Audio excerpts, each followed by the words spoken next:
नमस्ते प्यारे बच्चों। आज हम आपके हिंदी व्याकरण का एक महत्वपूर्ण विषय है विशेषण, उसके बारे में समझेंगे। तो इसकी शुरुआत करते हैं। आज की इसकी परिभाषा है, जो शब्द संज्ञा या सर्वनाम की विशेषता बताते हैं उन्हें हम विशेषण कहते हैं। यानी संज्ञा और सर्वनाम की विशेषता बताने वाले शब्दों को हम विशेषण कहते हैं।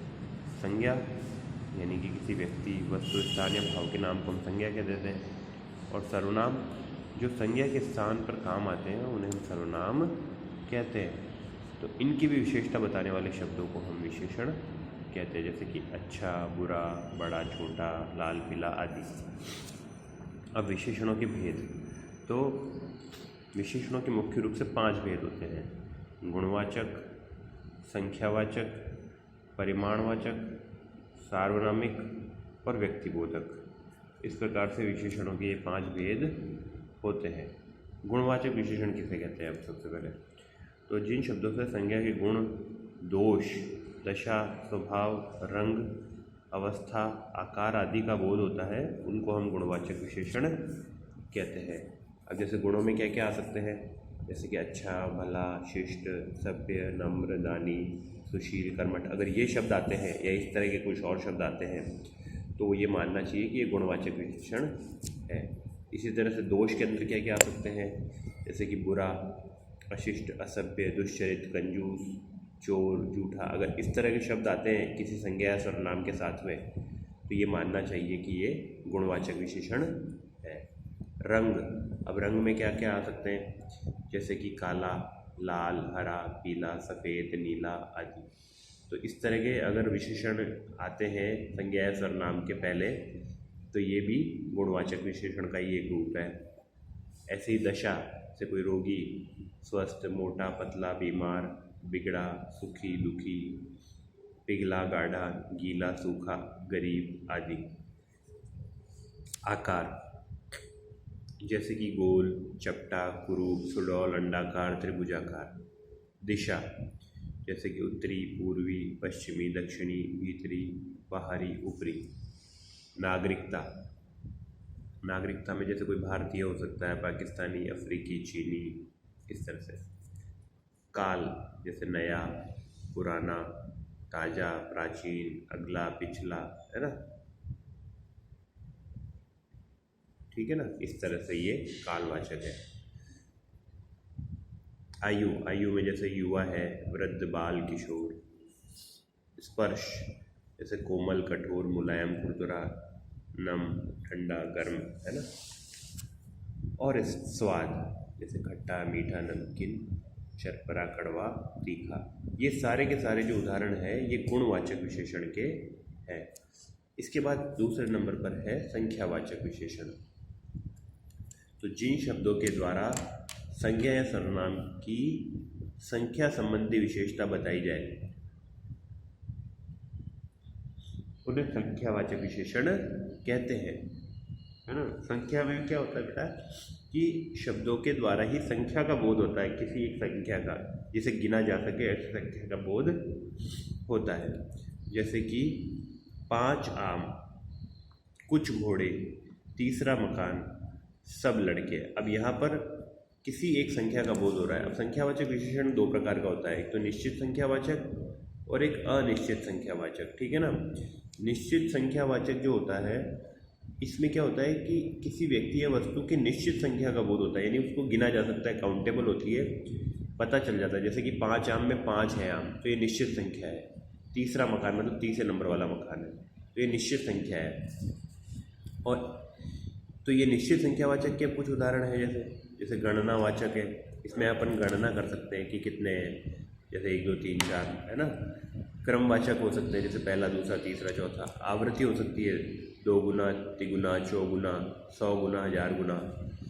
समुदाय हो सकता है, जैसे दोनों, तीनों, चारों, पाँचों, 10, 20। लेकिन संख्या निश्चित रहेगी। और प्रत्येक सूचक हो सकता है, जैसे प्रत्येक, हर एक, 2 2, आधा आधा, है ना? और एक होता है अनिश्चित संख्यावाचक, जिसमें संख्या तो होती है लेकिन वो गिनी भी नहीं होती है।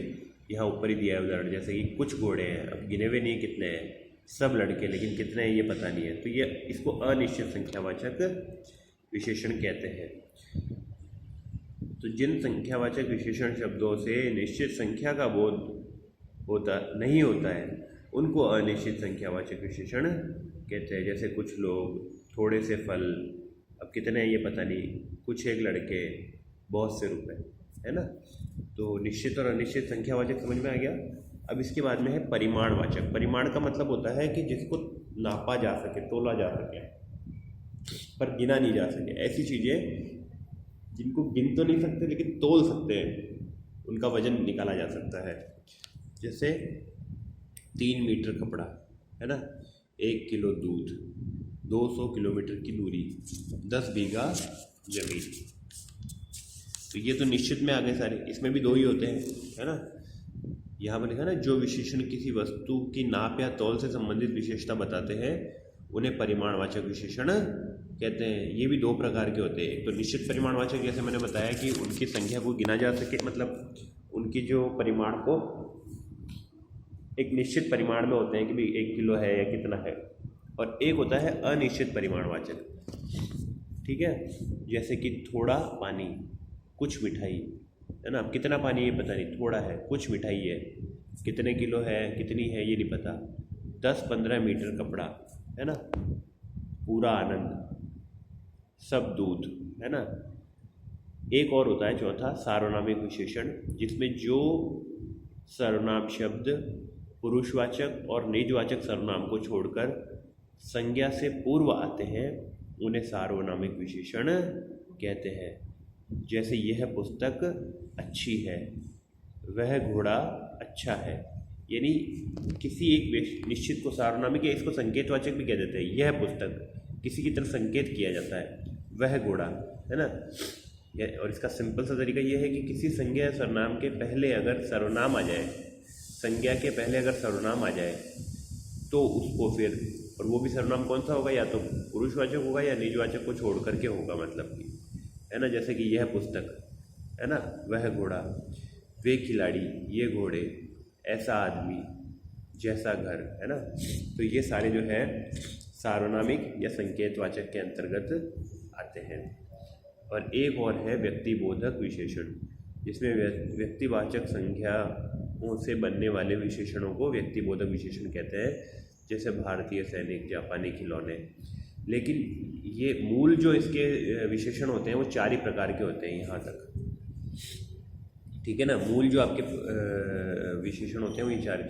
ये व्यक्तिबोधक विशेषण जो है ये कई जगह, कई बुक्स में तो इसका वर्णन है और कई बुक्स में इसका वर्णन नहीं है। तो मूल आपकी परीक्षा के दृष्टिकोण से भी 4 ही महत्वपूर्ण है सार्वनामिक विशेषण तक, ठीक है ना। अब एक और कॉन्सेप्ट है कि ये विशेषण और विशेष्य क्या होते हैं।